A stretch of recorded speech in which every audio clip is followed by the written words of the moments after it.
The following podcast is part of the Underdog Sports Podcast Network. For advertising information or to find more great podcasts, visit us at www.theunderdogsports.com and follow us on Twitter at RealTheUnderdog. Okay. Well, just for the record, we got the Sunny in Phoenix too. 52 to...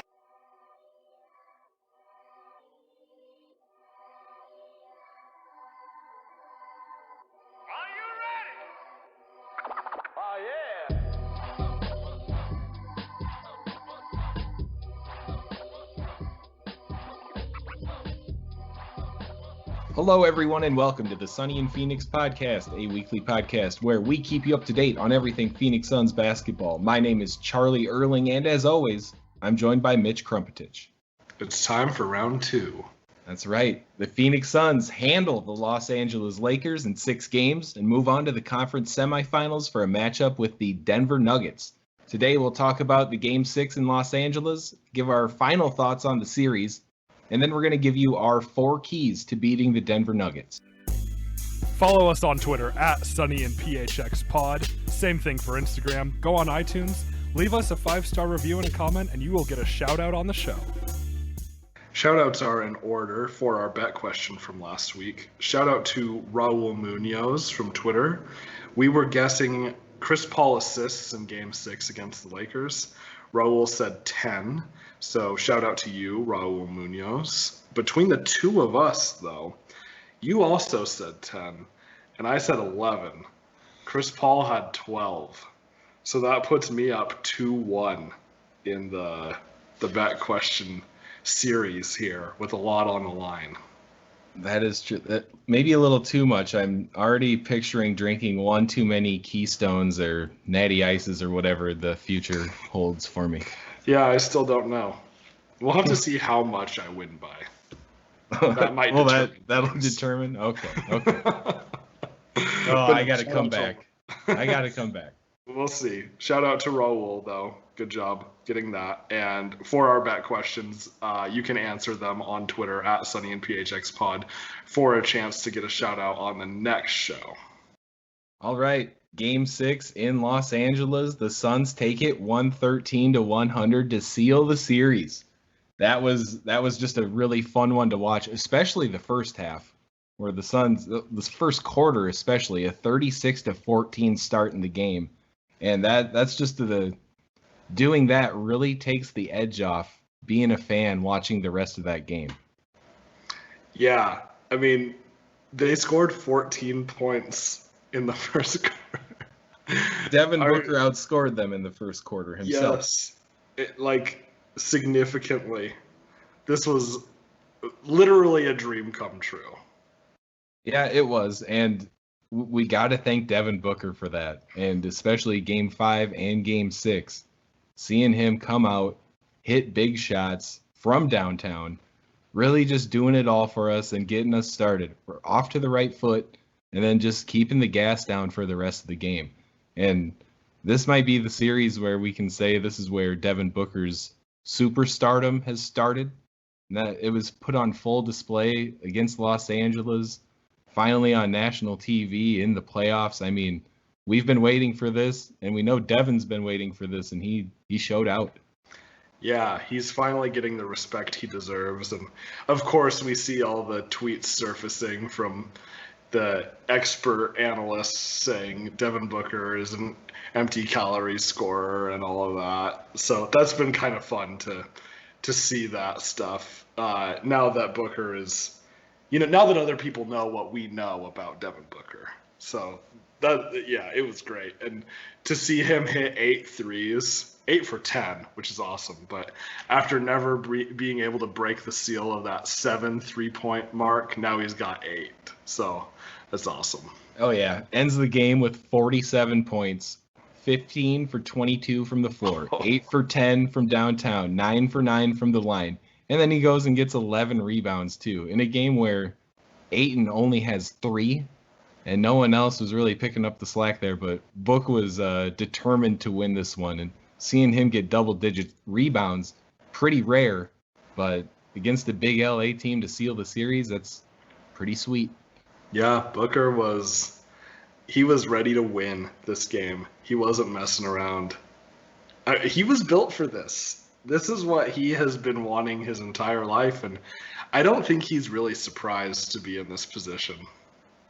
I don't think so either, and it's interesting to look back where he struggled a touch in games 3 and 4, and seeing some of the things that fans were crying for, saying that Devin Booker's not ready, he's not ready to lead the team through the playoffs, and I mean, yeah, we can see a down game or two every once in a while from Booker, but knowing that these games like this are possible, like this one and in Game 5, we just have to lean into it and know that this dude's special. Yeah, he is, and just really did it all. Have to love everything Booker's doing, and he's happy. You know he's happy. Oh, totally. I mean, we were questioning that a year or two ago, or even before the season started, before the Chris Paul trade happened. What are we going to do to keep Devin Booker happy? And this is the answer right here. It's winning games. It's beating the Lakers in the first round, moving on to the next one. And let's talk a little bit more about the game, though. Aside from Booker, no one really did a ton. Jay Crowder did step up for sure. He had 6 threes. That's all he did from the floor, but 18 points and the great defense on LeBron throughout the entire series. Just got to shout out Jay. But if not for Booker in this one, this would have been a pretty different game. 47 points really, really carried us through. Yeah, I also think, though, like Ayton only had 8 points on 3 for 4 shooting. If Booker wasn't so hot, we would have gotten the ball to Ayton a lot more. And I love that Ayton only had 8 points in 31 minutes, which is a lot less than he had been playing, because since Booker went off, we were able to rest Ayton a little bit more. And Chris Paul only had 28 minutes. And I would say he didn't look 100%, but pretty close. I mean, he still looked good, and he hit big shots when he needed to. But because Booker went off so much, we were able to rest him a little bit more than we normally would have. Very true. And D-Book plays 45 minutes and 59 seconds in this game, so he sat out for 2 minutes and 1 second of this one. And the craziest thing, though, 22 shots to get those 47 points. That is so efficient. Yes, super impressive. Yeah, I mean, he was hitting everything. And I want to give a shout out, though, to Cam Johnson. I bet if Booker didn't go off so much, this would have been a huge game for Cam. He had 10 points on 2 for 3 shooting, along with 4 rebounds, and was plus 18. I mean, that's plus 18. He led the team in plus minus. And this was all in 20 minutes. That's really solid. That's a great couple stretches out of Cam in this game for sure. And watching him not always settle for that three-pointer and try to get to the rim, I love seeing that. 4 for 4 from the line in this one. Love seeing him take it strong. That's another dimension. That's something that not a lot of us were expecting to see. But if we can get to see that a little bit more consistently in these minutes off the bench, looking in the future, I mean, he could give the Nuggets a lot of problems. So big shout out to him coming back strong after a slow start to this series. Yeah, him, Jay Crowder, Mikal. I mean, Mikal still hasn't caught fire, and spoiler alert for later, I think he will against the Nuggets. So I think we're in good shape. Okay, we talked about the game, but let's talk about the game within the game. Yes. And all the petty, goofy stuff that we got to experience and just relish, man. Towards the end of the game, we see we have it sealed up, and then we get to see Jay Crowder and DeAndre Ayton. Not a lot of people caught the Ayton one, but they were both salsa dancing, mocking LeBron's new commercial. And this is the kind of petty that I really, really, really like. I mean, this isn't anything violent. It's not. I mean, maybe the technical was called for taunting, but I mean, if that's going to be a taunt, that's about the least offensive one that you could possibly do is do something like that. And then we got Chris Paul doing the lean back where, you know, on that same court in the same exact position in game 3, the whole Lakers bench going goofy over there while LeBron backs down Crowder, LeBron smiling and all that, and just shoving it back in their face right there. I mean, the rivalry between the Suns and Lakers is real, especially for us Suns fans. And now maybe all these new Lakers fans are getting a little taste of what we've been feeling this whole time. So I'm excited for the future of this. No matter what in the world the Lakers try to pull off this offseason, who knows? But this little rivalry we got going, I'm ready for it next year again already. Oh, yeah. I think the rivalry has been renewed entirely. I think it all started with that dunk. Booker, I mean, we had the game by 11 or 13 or whatever it was, and we could have just taken a shot clock violation and given them one more possession, but Booker decided to dunk, which was sweet, and I loved that. I don't know. Normally I might not have, but in this situation, I loved it. And then we see all the salsa dancing, and then Jay Crowder gets ejected and just sprints back to the locker room, doesn't even say anything. It was like, it was just so cathartic. Oh, absolutely. I don't regret Booker's dunk by any means in that one, especially in a game where we see what people like to call the greatest of all time absolutely give up in this game, not get it back on defense for a couple possessions, and just you could see it on his face. He knew it was over, and he threw in the towel.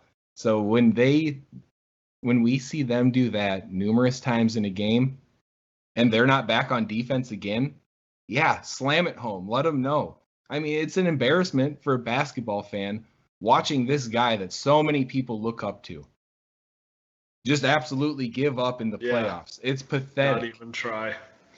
Yeah, after going back to the locker room 5 minutes early, the game before, it was great. And I mean, I think this certainly cements Michael Jordan as the best player of all time. Like, I don't know that LeBron can come back from this, because he does stuff like this a lot. He's had these antics, but I've never seen anything quite this bad from him. No, and I mean, we haven't even mentioned the couple cheap shots that we saw him throw in these games. I mean, after the big fuss over the D-Book Schroeder shove, which still probably shouldn't happen, but seeing LeBron do that exact same thing, pushing Ayton in the back while he's fully stretched out for a rebound, lowering his shoulder into Ayton on a BS, trying to get through the lane. I don't even know what his excuse would have been for that, but obviously it was a no call. We saw so many things like that. I don't know how many people can have the amount of respect they had for him before the series, now coming out of the series, because he gave up. Well, and I've even seen some people say, I've loved LeBron for a long time, but watching him play like this changed that. And I believe it. I mean, I could see that happening if, Booker started giving up on a lot of plays. I mean, I can't even imagine this because that's not what he does. But, every time he goes down, freaking out and, causing a scene and just all of LeBron's antics. I could see losing respect for a player that I really love. And I don't blame a lot of these Lakers fans for being upset about that, Yeah, that's tough to watch. No one wants to see that happen with a guy on their team, and especially one of the ones that, you think you can lean on in times like that. But nope, on his way back to the locker room, not shaking hands with anybody. I noticed. Then maybe his PR team says, "Hey, LeBron, that looked really bad. Go take a picture with Booker." I think that may have been what happened. But whatever. So? Who knows? Who knows what happens back there after the game? We don't know. Right. Overall, I'm just thrilled with this series, though. I mean, this is everything we could have asked for. Great storyline, couple great games at the end, fought through a little adversity. I mean, we're getting playoff tested. I think it's good that we started with a 6-game series and got more of that experience. And we're going to be able to use that moving forward, remembering, okay, just because you win game 1 doesn't mean you can relax. Look what happened in game 2 and 3 against the Lakers. I think we learned a lot from this series. I think we're getting healthier. I think we saw that we can beat a good team not at 100%. Chris Paul wasn't 100%. No, they definitely weren't 100% either. But, I mean, everyone says this. Every single team is dealing with injuries right now or being hurt to some extent, It's not just them. It's not just us. It's everyone. And, yeah, I mean, we showed that we can fight through that, and we don't need Chris Paul to play 35 minutes and, score 20 points. We can still win games against good teams. And as much as that is a shout out to Devin Booker and DeAndre Ayton, I think that should go to Campaign too. Yeah, because, if Chris isn't 100%, we've seen Campaign come in and play great ball 100% of the time he's on the court. Yeah, he had a game or two where he was off with the jumper, but he's still hustling. He's still playing tough defense. He's making things happen. So, I mean, yeah, it's great. Look, I mean, as much as I would have loved to see us sweep the Lakers in a 4-game series and be done with it, this is, like you said, such a good taste for everybody. This was, going into the game, people said this is the worst or the best 7 seed of all time in the Lakers. And we went through that. And now, as Lakers fans like to say, this was our championship. No. We enjoyed it. We loved it. We're happy to do it again next year, but we're on to the next one in the Denver Nuggets. Let's talk about the Denver Nuggets and our 4 keys to beat the Nuggets. Number 1, it's pretty obvious here, and it's slow down Nikola Jokic. I mean, there's no way around it. This guy is an MVP. He's playing great basketball. Here in the playoffs, he's even playing great ball. He's shooting 50, 40, 90 as a center, a 7-foot center. And that's not 1 or 2 threes a game. I mean, he can really do it all. And this is where we obviously look at DeAndre Ayton once again. We got to see the first series, the matchups with AD before he got banged up, and then what he could do against guys like Drummond and Gasol and Harrell a little bit too. But obviously this is the biggest test now. This is a healthy Jokic, the main man on their team. Everything's going to be running through them. So, number 1, we got to slow this guy down. Yeah, Jokic is amazing. He's a great, great, great player. We've seen Ayton play pretty well against Jokic in the past. I think foul trouble is going to be the number 1 concern. I mean, we saw this with Nurkic in just the Game 6, Blazers Nuggets. Nurkic got 3 fouls called on him in the course of maybe 5 minutes real time, just boom, boom, boom, 3 fouls. And that same thing could happen to Ayton. Now, Ayton did a good job. He had some foul trouble. I think it was game 1 even. But he was able to stay on the court, never fouled out. I don't think he ever even got to 5 fouls, or maybe 1 time. But I don't think he did overall.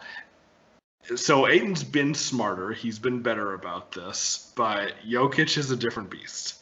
Jokic is very different than Anthony Davis. Jokic is smart. He's going to know how to draw those fouls. He's tricky. He's one of those guys that will be shooting and you don't even realize he's shooting because he's got both feet flat on the ground. He will draw those fouls, and he's going to he's watching how good Ayton has been playing, and he's going to be trying to draw those fouls. So Ayton's going to have to play extra smart. Right, and Jokic has even commented on Ayton and how he's a tough matchup for him. And they're kind of opposites when it comes to big men. Jokic is burly, slow pace, and all that, and then Ayton's just the exact opposite. He's smooth, he's quick, he's fast, he's strong. So it's maybe one of the tougher matchups that Jokic has, aside from Gobert, maybe. But I think that really is in our favor in seeing the matchups this year even. Ayton outplayed Jokic in those games once he got in foul trouble, like you mentioned. But yeah, all in all, have to be pretty optimistic of this matchup with this all being said. Yeah, and I kind of have two trains of thought on Ayton here, on offense at least. So number one, I think it's possible that we might try to run a lot of offense through Ayton. Jokic is not a bad defender, but with how well Ayton has been playing on offense, maybe just trying to bully him a little bit, tire him out by trying to play a little bit faster, focus on transition, getting Ayton the ball on a lot of pick and roll opportunities. I think that's one way to go. The other way we could go is, all right, Ayton, you're going to focus on defense on Jokic this series, and that's going to be your main thing. Might not score as much, might not touch the ball as much, especially we'll get to this in a second here, but with the guard play that we're looking at, we might just say, hey, really focus on defense and rebounding, and then, I mean, that's just what we're going to have to do. Those are kind of the two trains of thought that I'm looking at here. Here's one of my thoughts of I'd like to see Ayton get involved in the pick and roll a lot. I mean, we've been seeing that, obviously, with both CP3 and Book. I think that needs to keep up.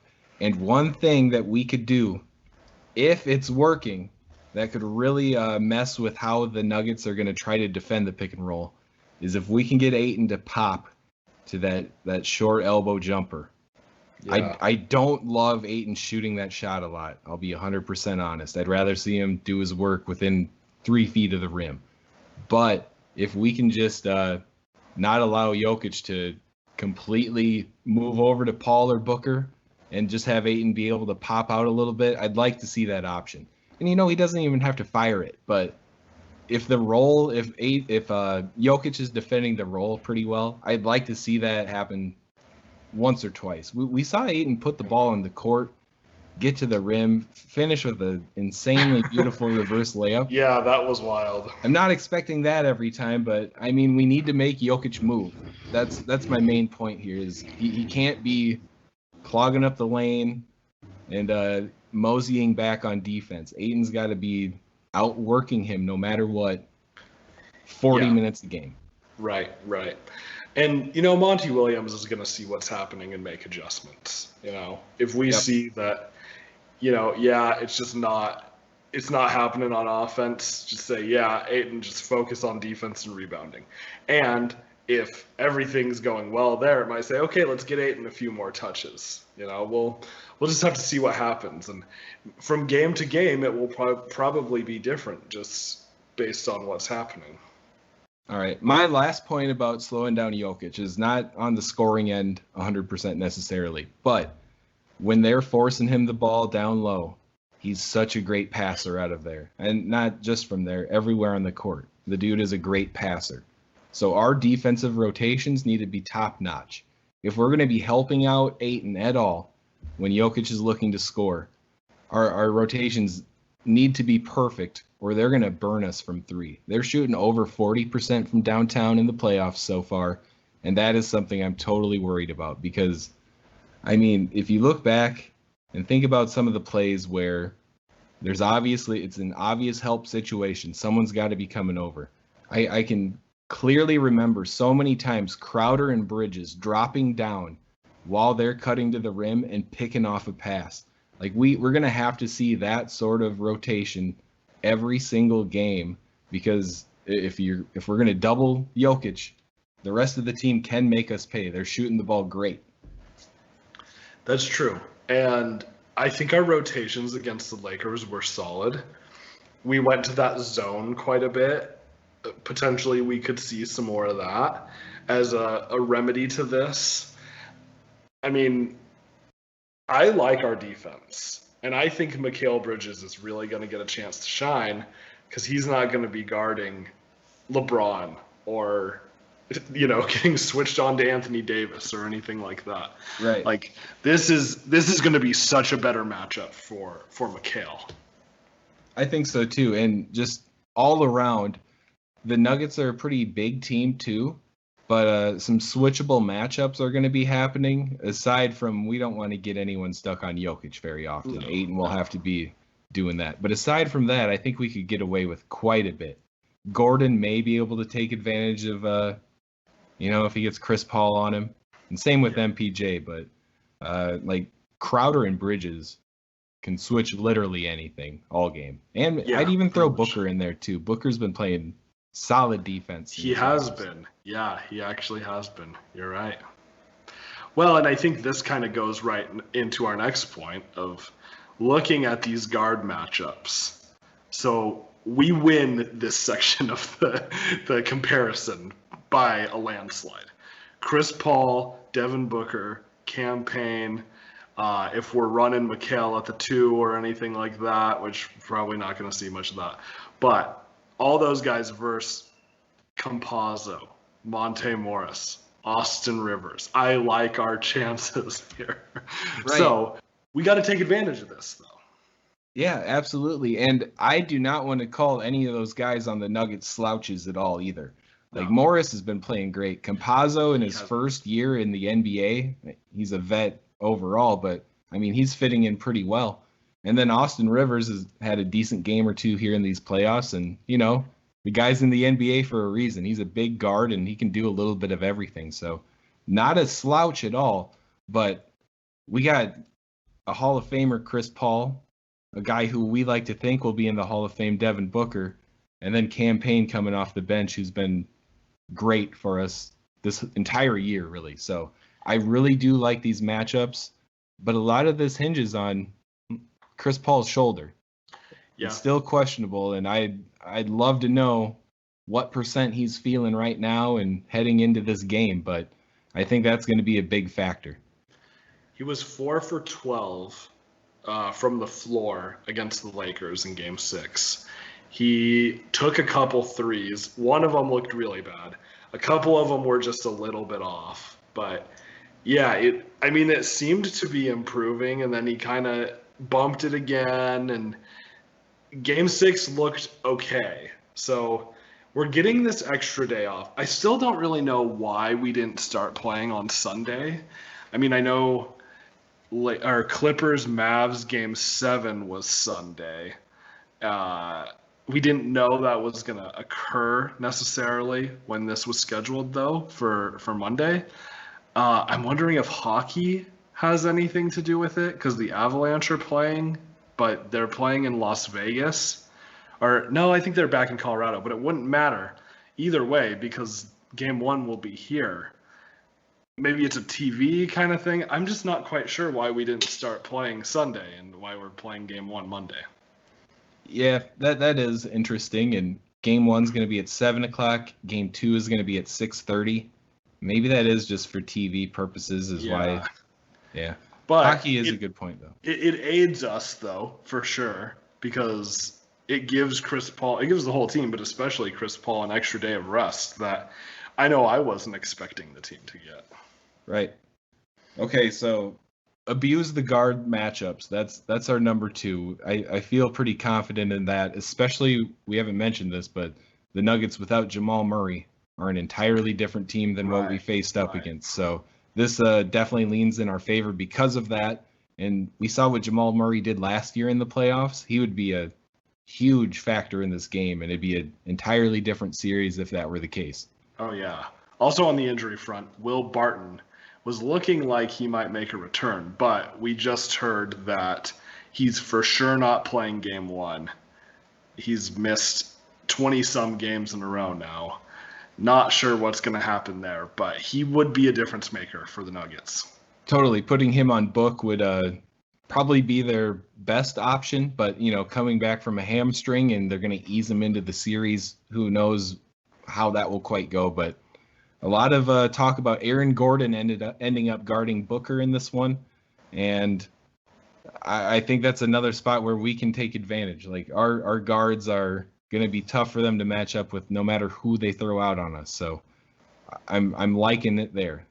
The guards should handle them. Yeah, that's going to be an interesting matchup too. Booker versus Gordon or Rivers or Campazzo or Morris, whoever they end up throwing on Booker. Booker's got the speed on Gordon. He's got the moves. Rivers, just not a great defender.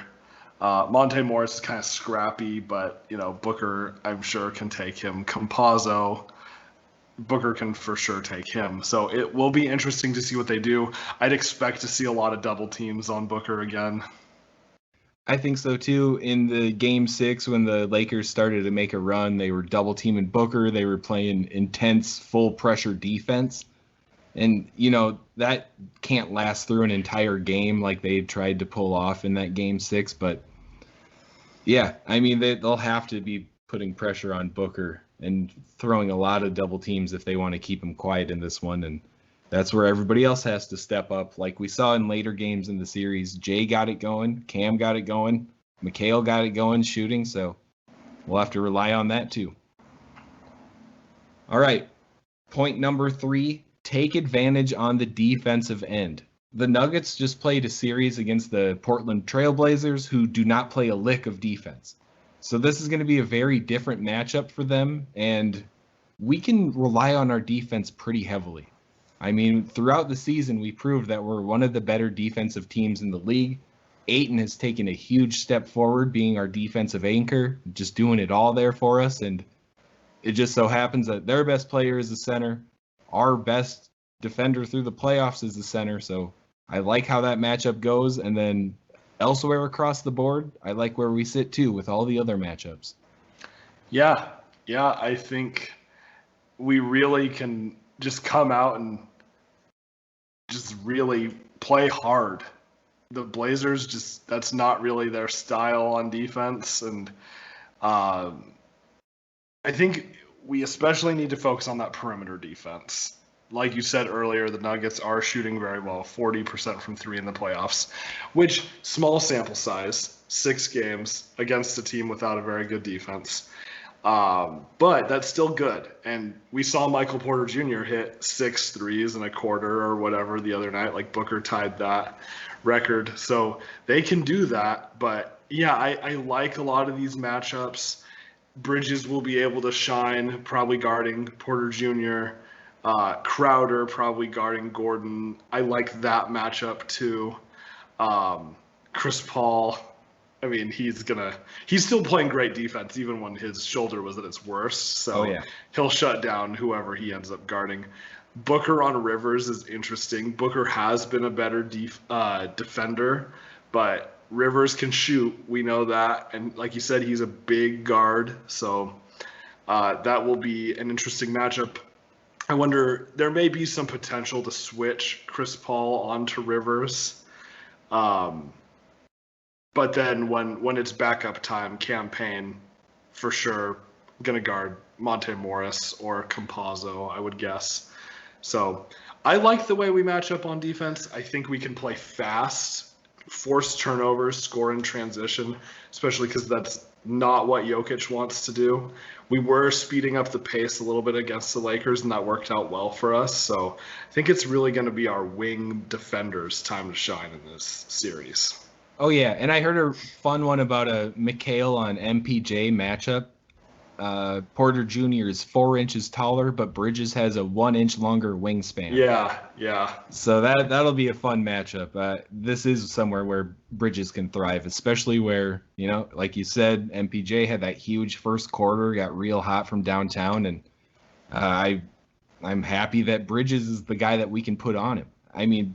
Otherwise, Bridges would probably be guarding Murray, and then we'd have to be tossing things around to match up otherwise. So that's obviously really beneficial to us, but never like having to go up against a hurt team in the playoffs like this either.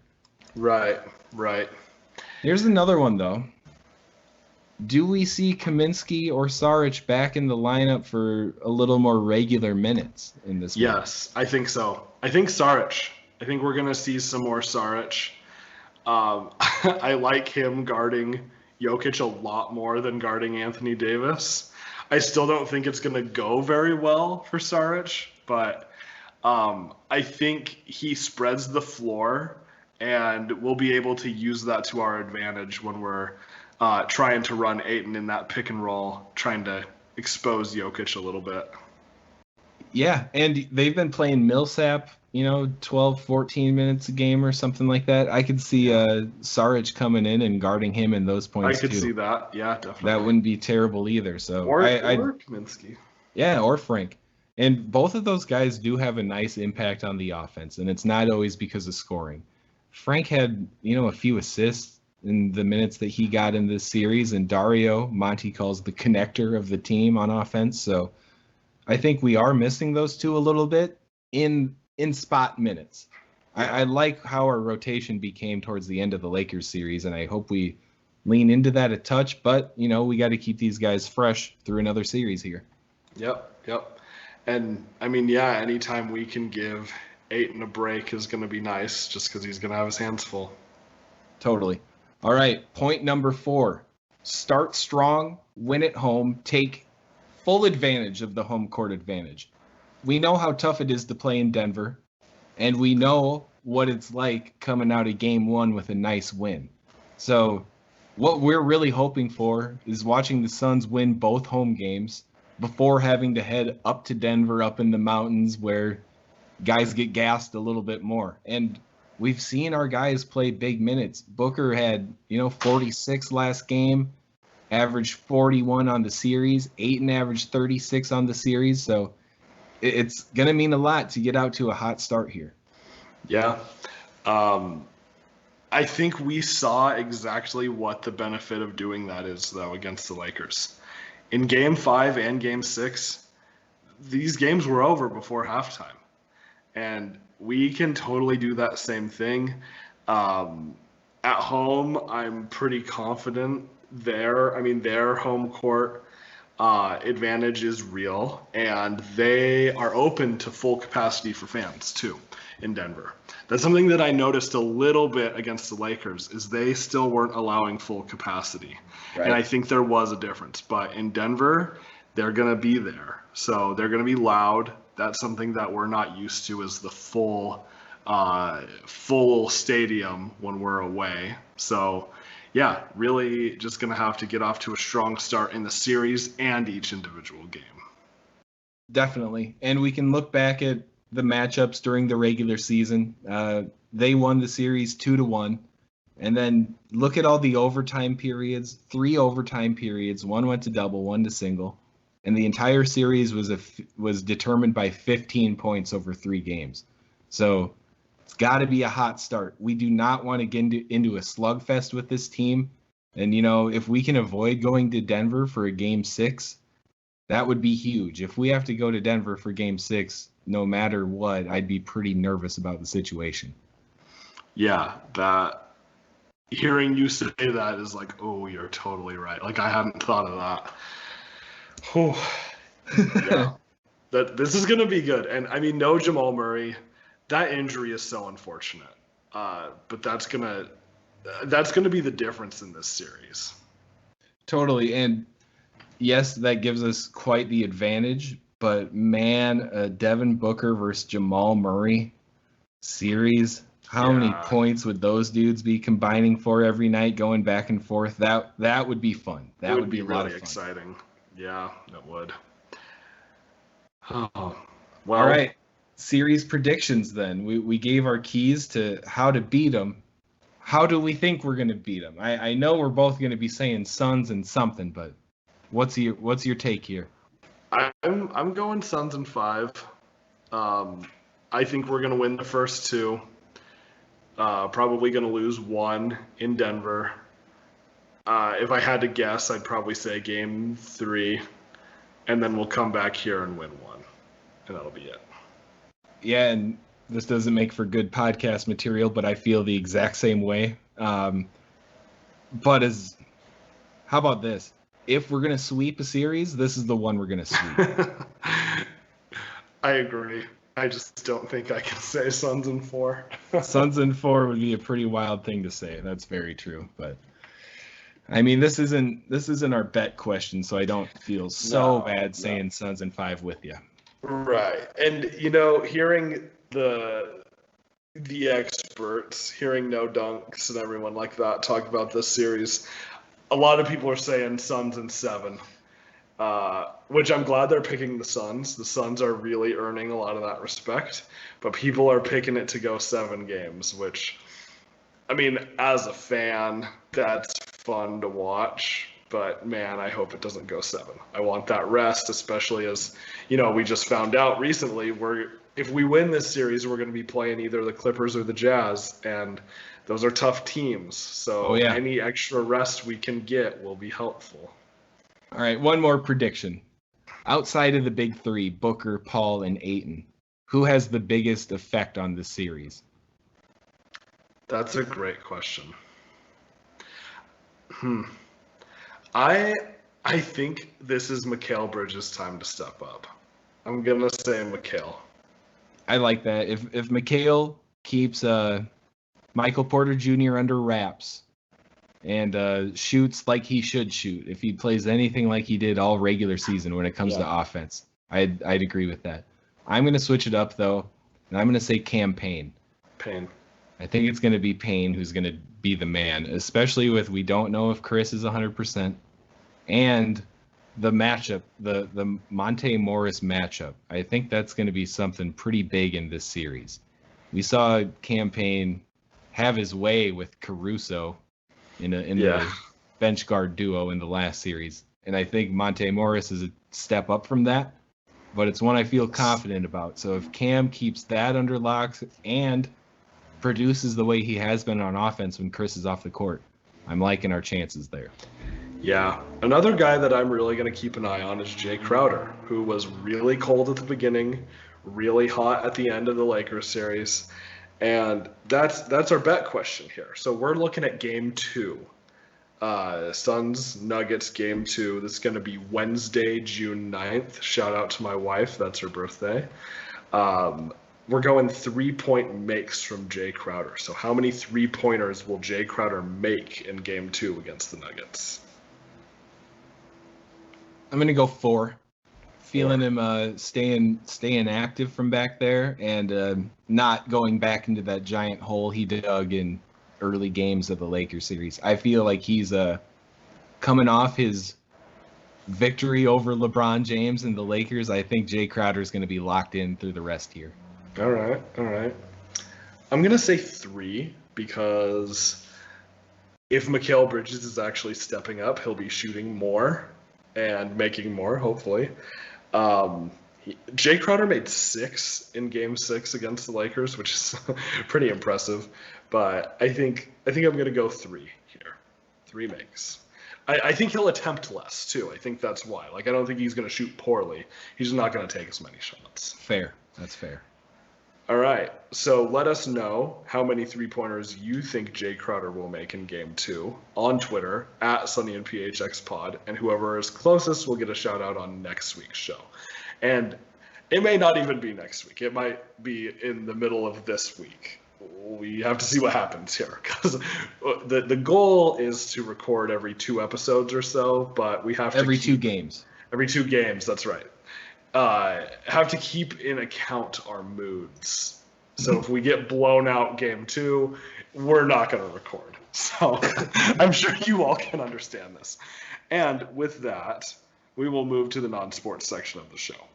So as I've mentioned before on the show, I am moving, and it's fun, it's exciting, but there have been some growing pains a little bit, and I've had some klutzy moments recently. So non-sports question is, what is a recent klutzy moment that you've had? Okay, I had to double down on spills a couple days ago.